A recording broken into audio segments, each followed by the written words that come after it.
Hello, ನಮಸ್ಕಾರ ಎಲ್ಲರಿಗೂ. ನಾನು doctor Karthik Rishi, radiation oncologist, Shri Shankara cancer ಆಸ್ಪತ್ರೆ ಮತ್ತು ರಿಸರ್ಚ್ ಸೆಂಟರ್, ಬೆಂಗಳೂರು.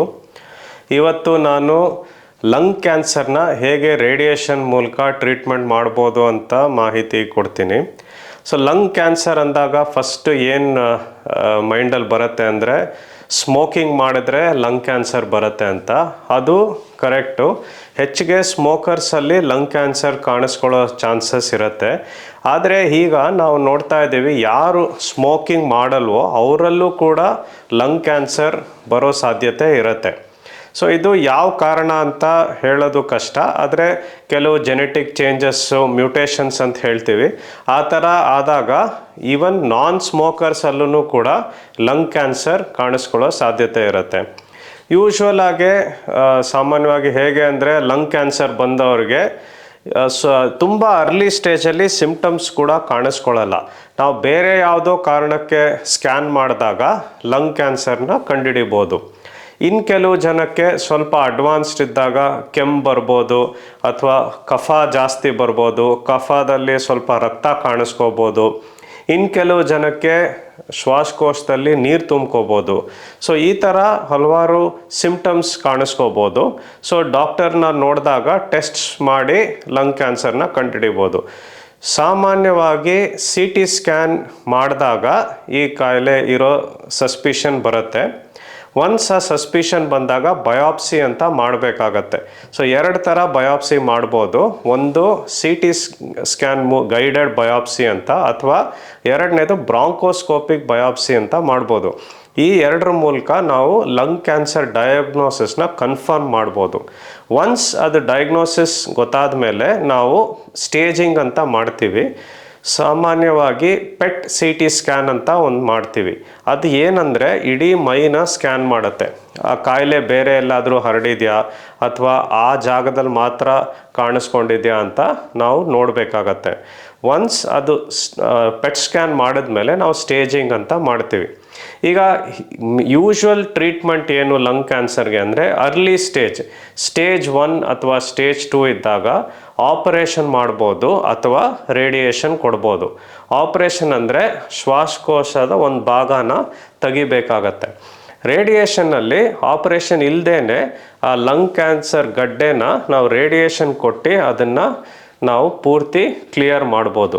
ಇದು ಮಾಮೂಲಿ ರೇಡಿಯೇಷನಲ್ಲಿ ಆಗೋದಿಲ್ಲ. ಅಡ್ವಾನ್ಸ್ಡ್ ಟೆಕ್ನಿಕ್ ಅಂತ ಹೇಳ್ತೀವಿ, ಅಂದರೆ ಸ್ಟೀರಿಯೋಟ್ಯಾಕ್ಟಿಕ್ ಬಾಡಿ ರೇಡಿಯೋಥೆರಪಿ ಅಥವಾ SBRT ಅಂತ ಒಂದು ಟೆಕ್ನಿಕ್ ಇದೆ. ಅದ್ರ ಮೂಲಕ ನಾವು ಆ ಲಂಗ್ ಕ್ಯಾನ್ಸರ್ ಗಡ್ಡೆಗೆ ತುಂಬ ಹೈ ಡೋಸ್ ಕೊಟ್ಟು ಅದನ್ನು ಪೂರ್ತಿ ನಾವು ಕ್ಲಿಯರ್ ಮಾಡ್ತೀವಿ. ಆವಾಗ ಅಲ್ಲಿ ಕ್ಯಾನ್ಸರ್ ಸೆಲ್ಸ್ ಎಲ್ಲ ಬರ್ನ್ ಆಗಿ ಸತ್ತೋಗುತ್ತೆ ಮತ್ತು ಕ್ಲಿಯರ್ ಆಗುತ್ತೆ ಕಾಯಿಲೆ. ಚೂರ್ ಅಡ್ವಾನ್ಸ್ಡ್ ಸ್ಟೇಜಲ್ಲಿ 3ನೇ ಸ್ಟೇಜ್ ಅಂತ ಹೇಳ್ತೀವಿ. ಅದರಲ್ಲಿ ಬರೀ ಶ್ವಾಸಕೋಶದಲ್ಲಿ ಇಲ್ಲದೇ ಅಕ್ಕಪಕ್ಕ ಇಲ್ಲಿ ಹಾರ್ಟ್ ಪಕ್ಕ ನಾವು ಮೀಡಿಯಾಸ್ಟೆನಮ್ ಅಂತ ಹೇಳ್ತೀವಿ, ಅಲ್ಲಿ ಸಣ್ಣ ಸಣ್ಣ ಗಡ್ಡೆಗಳು ಕಾಣಿಸ್ಕೋಬೋದು, ಲಿಂಫ್ ನೋಡ್ ಗಡ್ಡೆಗಳು ಅಂತ ಹೇಳ್ತೀವಿ. ಆ ಗಡ್ಡೆ ಕಾಣಿಸ್ಕೊಂಡಾಗ ನಾವು 3ನೇ ಸ್ಟೇಜಲ್ಲಿದೆ ಅಂತ ಹೇಳ್ತೀವಿ. ಯೂಶ್ವಲಿ 3ನೇ ಸ್ಟೇಜಲ್ಲಿದ್ದಾಗ ಒಂದೇ ಟ್ರೀಟ್ಮೆಂಟ್ ಸಾಲಲ್ಲ. ರೇಡಿಯೇಷನ್ನು, ಕೀಮೋಥೆರಪಿ ಕಂಬೈನ್ ಮಾಡಬೇಕಾಗತ್ತೆ. ಇನ್ನು ಕೆಲವು ಸಲ ಸರ್ಜರಿನೂ ಕೂಡ ಮಾಡಬೇಕಾಗತ್ತೆ. ಸೊ ಸರ್ಜರಿ ಮಾಡೋಕ್ಕಾದರೆ ಸರ್ಜರಿ ಮಾಡಾದ್ಮೇಲೆ ರೇಡಿಯೇಷನ್ನು ಮತ್ತು ಕೀಮೋಥೆರಪಿ ಕೊಡ್ತೀವಿ. ಈ ಕೆಲವು ಜನದಲ್ಲಿ ಸರ್ಜರಿ ಮಾಡೋಕ್ಕಾಗೋದಿಲ್ಲ. ಸ್ಮೋಕರ್ಸ್ ಇರ್ತಾರೆ, ಅವ್ರ ಲಂಗ್ ಫಂಕ್ಷನ್ ಮೊದಲಿಂದಾನು ಪುವರ್ ಇರುತ್ತೆ. ಕೆಲವು ಜನಕ್ಕೆ ಆಸ್ತಮಾ ಇರುತ್ತೆ, COPD ಇರುತ್ತೆ, ಲಂಗಲ್ಲಿ ಮೊದಲೇ ಕಾಯಿಲೆ ಇರುತ್ತೆ. ಈ ಥರ ಇದ್ದಾಗ ಕೆಲವು ಸಲ ಸರ್ಜರಿ ಮಾಡೋಕ್ಕಾಗಲ್ಲ. ಆ ಟೈಮಲ್ಲಿ ಕೀಮೋಥೆರಪಿ ಮತ್ತು ರೇಡಿಯೇಷನ್ ಎರಡನ್ನೂ ಕೊಡ್ತೀವಿ. ಅದನ್ನು ಕೊಟ್ಬಿಟ್ಟು ಕ್ಲಿಯರ್ ಮಾಡ್ತೀವಿ. ಸೊ ಈ ಥರ ರೇಡಿಯೇಷನ್ ಯೂಶ್ವಲ್ ಆಗಿ 6 ವಾರದಿಂದ 6.5 ವಾರ ತೊಗೋಬೇಕಾಗತ್ತೆ. ವಾರದಲ್ಲಿ 5 ದಿನ ಡೈಲಿ ಬಂದು ತೊಗೋಬೇಕಾಗತ್ತೆ. ಡೈಲಿ 10 ನಿಮಿಷ ಟ್ರೀಟ್ಮೆಂಟ್ ಇರುತ್ತೆ. ಅಡ್ಮಿಷನ್ ಏನೂ ಬೇಕಾಗಲ್ಲ, ನೀವು ಮನೆಯಿಂದ ಬಂದು ಟ್ರೀಟ್ಮೆಂಟ್ ತೊಗೊಂಡು ಹೋಗ್ಬೋದು. ಲಂಗ್ ಕ್ಯಾನ್ಸರಲ್ಲಿ ರೇಡಿಯೇಷನ್ ಕೊಟ್ಟಾಗ ಸಾಮಾನ್ಯವಾಗಿ ಸೈಡ್ ಎಫೆಕ್ಟ್ಸ್ ಅನ್ನೋದು ತುಂಬಾ ಕಮ್ಮಿ ಇರುತ್ತೆ. ನಾರ್ಮಲಾಗೆ ಓಡಾಡ್ಬೋದು, ನಿಮ್ಮ ಕೆಲಸ ಮಾಡ್ಕೋಬೋದು, ಫುಡ್ ಎಲ್ಲ ತೊಗೋಬೋದು. ಕೆಲವು ಜನಕ್ಕೆ ಮಾತ್ರ ಸ್ವಲ್ಪ ಕೆಮ್ಮು ಬರುತ್ತೆ ರೇಡಿಯೇಷನ್ ಕೊಟ್ಟಾಗ. ಇನ್ನು ಕೆಲವು ಜನಕ್ಕೆ ನಾವು ಅನ್ನನಾಳದ ಹತ್ರ ಬರುತ್ತೆ ಕಾಯಿಲೆ, ಆವಾಗ ಸ್ವಲ್ಪ ಖಾರ, ಬಿಸಿ, ಗಟ್ಟಿ ಪದಾರ್ಥ ನುಂಗಬೇಕಾದ್ರೆ ಉರಿ ಆಗುತ್ತೆ. ಸೊ ಅದಕ್ಕೆ ನಾವು ಔಷಧಿ ಕೊಡ್ತೀವಿ. ಈ ಸೈಡ್ ಎಫೆಕ್ಟ್ಸ್ ಎಲ್ಲ ಟೆಂಪ್ರರಿ, ಟ್ರೀಟ್ಮೆಂಟ್ ನಿಲ್ಲಿಸಿದ್ಮೇಲೆ ಅದು ನಾರ್ಮಲ್ ಆಗಿಬಿಡುತ್ತೆ. ಕೀಮೊಥೆರಪಿನೂ ಕೂಡ, ಈ ಕೀಮೊಥೆರಪಿ ವೆಲ್ ಟಾಲ್ರೇಟೆಡು. ಯೂಶ್ವಲಿ ಅದರಲ್ಲಿ ಅಷ್ಟು ಸೈಡ್ ಎಫೆಕ್ಟ್ಸ್ ಇರೋದಿಲ್ಲ. ವಾರಕ್ಕೆ ರಕ್ತ ಟೆಸ್ಟ್ ಮಾಡ್ತೀವಿ. ಕೆಲವು ಜನಕ್ಕೆ ರಕ್ತ ಕಮ್ಮಿ ಆಗ್ಬೋದು ಕೀಮೊಥೆರಪಿ ಕೊಟ್ಟಾಗ. ಅದನ್ನು ಟೆಸ್ಟ್ ಮಾಡಿ ಅದು ನಾರ್ಮಲ್ ಇದ್ದರೆ ನಾವು ಕೀಮೊಥೆರಪಿನ ಮುಂದುವರಿಸ್ತೀವಿ. ಅದೇನಾದರೂ ಆ ಥರ ಕಮ್ಮಿ ಆಗಿದ್ದರೆ ಸ್ವಲ್ಪ ದಿನ ಕೀಮೊಥೆರಪಿ ನಿಲ್ಲಿಸ್ಬೇಕಾಗತ್ತೆ. ಮತ್ತು ಬ್ಲಡ್ ಕೌಂಟ್ಸ್ ಎಲ್ಲ ನಾರ್ಮಲ್ ಆದಮೇಲೆ ನಾವು ಮುಂದುವರಿಸ್ತೀವಿ ಟ್ರೀಟ್ಮೆಂಟ್ನ. ಈ ಕೀಮೊಥೆರಪಿ ಮತ್ತು ರೇಡಿಯೇಷನ್ ಮುಗಿದ ಮೇಲೆ ಇವಾಗ ರೀಸೆಂಟಾಗಿ ಅಡ್ವಾನ್ಸ್ಮೆಂಟ್ಸ್ ಬಂದಿದೆ. ಇಮ್ಯುನೋಥೆರಪಿ ಅನ್ನೋ ಹೊಸ ಮೆಡಿಸಿನ್ಸ್ ಬಂದಿದೆ. ಸೊ ರೇಡಿಯೇಷನ್ ಕೀಮೊಥೆರಪಿಯಲ್ಲಿ ಯಾರು ಚೆನ್ನಾಗಿ ವಾಸಿ ಆಗ್ತಾರೋ ಅದಾದಮೇಲೆ ಈ ಇಮ್ಯುನೋಥೆರಪಿ ಅನ್ನೋ ಮೆಡಿಸಿನ್ ಕೊಟ್ಟರೆ ಅದು ತುಂಬಾ ಒಳ್ಳೆ ಕೆಲಸ ಮಾಡುತ್ತೆ ಮತ್ತು ಸರ್ವೈವಲ್ನೂ ಕೂಡ ಇನ್ನೂ ಜಾಸ್ತಿ ಮಾಡುತ್ತೆ. ಸೊ ಈಗ ಲೇಟೆಸ್ಟ್ ಅಡ್ವಾನ್ಸ್ಮೆಂಟ್ ಅಂದರೆ ಈ ಇಮ್ಯುನೋಥೆರಪಿ ಅಂತ ಬಂದಿದೆ. ಅದನ್ನು ನಾವು ರೇಡಿಯೇಷನ್ ಮತ್ತು ಕೀಮೊಥೆರಪಿ ಆದಮೇಲೆ ಇಮ್ಯುನೋಥೆರಪಿ ಕೊಡ್ತೀವಿ. ಅದು ಸರ್ವೈವಲ್ನ ಇಂಪ್ರೂವ್ ಮಾಡುತ್ತೆ. ಇದು ಫಸ್ಟ್ 3 ಸ್ಟೇಜಸ್ಸು ಯೂಶ್ವಲಿ ಅಷ್ಟು ಕಾಮನ್ ಅಲ್ಲ. ಸುಮಾರು ಜನ ಲಂಗ್ ಕ್ಯಾನ್ಸರ್ ಅವರು 4ನೇ ಸ್ಟೇಜಲ್ಲಿ ಬರ್ತಾರೆ. ಅದು 4ನೇ ಸ್ಟೇಜ್ ಅಂದರೆ ಏನು ಅಂದರೆ ಲಂಗ್ ಬಿಟ್ಟು ಬೇರೆ ಕಡೆ ಹರಡಿದ್ರೆ, ಈಗ ಬೋನು ಅಥವಾ ಲಿವರ್, ಲಂಗ್ ಅಥವಾ ಶ್ವಾಸಕೋಶ ಸುತ್ತಿ ನೀರು ತುಂಬಿಕೊಂಡಿದ್ರೆ ಪ್ಲೂರಲ್ ಎಫ್ಯೂಷನ್ ಅಂತ ಹೇಳ್ತೀವಿ. ಈ ಥರ ಇದ್ದಾಗ 4ನೇ ಸ್ಟೇಜ್ ಅಂತ ಹೇಳ್ತೀವಿ. ಆದರೆ ಇವಾಗ ಕರೆಂಟ್ ಮೆಡಿಸನ್ ಮತ್ತು ಟೆಸ್ಟಿಂಗ್ ಪ್ರಕಾರ ಈ 4ನೇ ಸ್ಟೇಜ್ ಲಂಗ್ ಕ್ಯಾನ್ಸರಲ್ಲೂ ಕೂಡ ಟ್ರೀಟ್ಮೆಂಟ್ ಚೆನ್ನಾಗೇ ಅವೈಲಬಲ್ ಇದೆ, ಅದನ್ನು ಕೊಡ್ಬೋದು. ಸೊ ಯಾವ ಥರ ಅಂದರೆ ನಾವು ಇವಾಗ ಲಂಗ್ ಬಯಾಪ್ಸಿನ ನಾವು ಮಾಲಿಕ್ಯುಲರ್ ಟೆಸ್ಟಿಂಗ್ ಅಂತ ಕಳಿಸ್ತೀವಿ. ಅದರಲ್ಲಿ ನಮಗೆ ಗೊತ್ತಾಗುತ್ತೆ ಲಂಗ್ ಕ್ಯಾನ್ಸರಲ್ಲಿ ಯಾವ ಟೈಪ್ ಆಫ್ ಲಂಗ್ ಕ್ಯಾನ್ಸರು ಮತ್ತು ಅದಕ್ಕೆ ಯಾವ ಮೆಡಿಸಿನ್ ಕೊಟ್ಟರೆ ವರ್ಕ್ ಆಗುತ್ತೆ ಅನ್ನೋ ಅಡ್ವಾನ್ಸ್ಡ್ ಮಾಲಿಕ್ಯುಲರ್ ಲ್ಯಾಬ್ ಟೆಸ್ಟಿಂಗ್ ಅಂತ ಮಾಡ್ಬೋದು. ಅದನ್ನು ಮಾಡಿದ್ರೆ ನೆಕ್ಸ್ಟ್ ಜನ್ರೇಷನ್ ಸೀಕ್ವೆನ್ಸಿಂಗ್ ಅಂತ ಹೇಳ್ತೀವಿ ನಾವು. ಅದನ್ನು ಮಾಡಿದ್ರೆ ನಿಮಗೆ ಯಾವ ಮೆಡಿಸಿನ್ ಕೊಟ್ಟರೆ ವರ್ಕ್ ಆಗುತ್ತೆ ಅನ್ನೋದು ಗೊತ್ತಾಗುತ್ತೆ. ಆ್ಯಂಡ್ ಕೆಲವು ಜನಕ್ಕೆ ಕೀಮೊಥೆರಪಿ ಅವಶ್ಯಕತೆಯೂ ಇರಲ್ಲ. ಜಸ್ಟ್ ಒಂದು ಟ್ಯಾಬ್ಲೆಟ್ಟು, ನಾವು TKIs ಅಂತ ಹೇಳ್ತೀವಿ ಅಥವಾ ಟೈರೋಸಿನ್, ಆ ಥರ ಸುಮಾರು ಮೆಡಿಸಿನ್ಸ್ ಬರುತ್ತೆ. ಸೊ ಅದನ್ನು ಕೊಟ್ಟರೆ ಬರೀ ಒಂದು ಟ್ಯಾಬ್ಲೆಟ್ ತೊಗೊಂಡ್ರೆ you can lead a normal life and do well. So ಈ ಥರ ಅಡ್ವಾನ್ಸ್ಮೆಂಟ್ಸ್ ಆಗಿದೆ.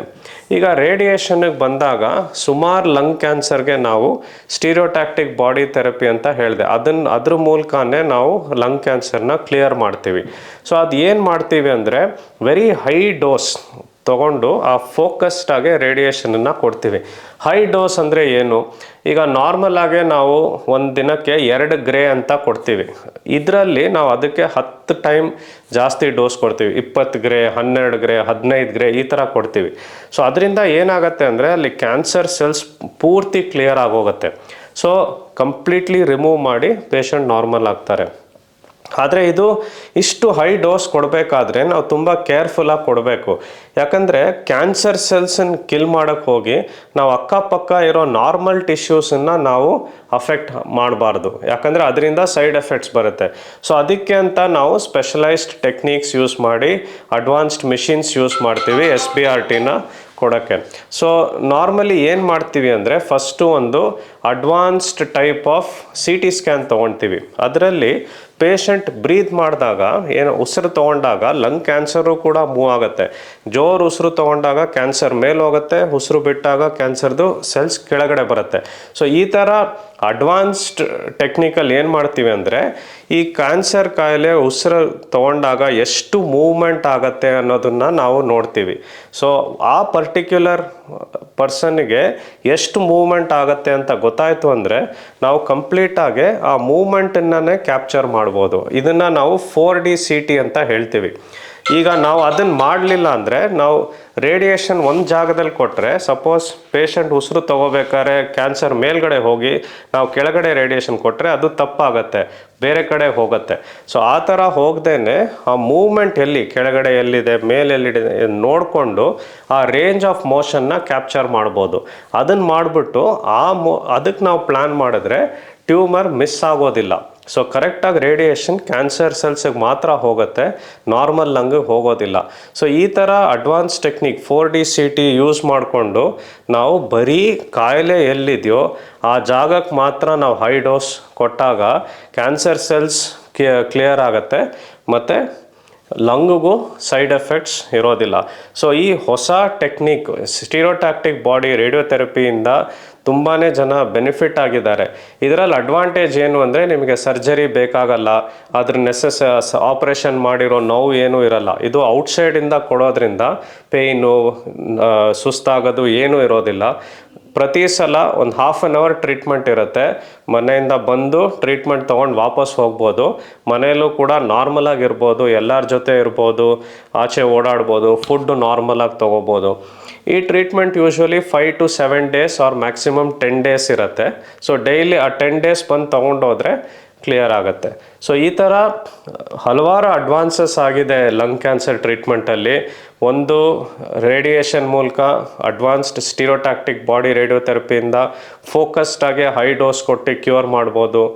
ಮಾಲಿಕ್ಯುಲರ್ ಡಯಾಗ್ನೋಸ್ಟಿಕ್ಸಿಂದ ನಮಗಿವಾಗ ಯಾವ ಥರ ಲಂಗ್ ಕ್ಯಾನ್ಸರು, ಅದಕ್ಕೆ ಯಾವ ಮೆಡಿಸಿನ್ ಕೊಡ್ಬೋದು ಅಂತ ನಾವು ಕಂಡುಹಿಡಿದು ಕರೆಕ್ಟಾಗಿ ಕೊಡ್ಬೋದು.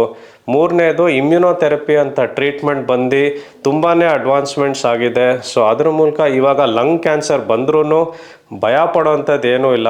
ಆಲ್ ದೀಸ್ ಅಡ್ವಾನ್ಸ್ ಟೆಕ್ನಿಕ್ಸ್ ಮೂಲಕ we can improve your life and quality of life, and ನೀವು ಆದಷ್ಟು ನಾರ್ಮಲಾಗಿ ಇರೋ ಥರ ಮಾಡ್ಬೋದು. Thank you very much.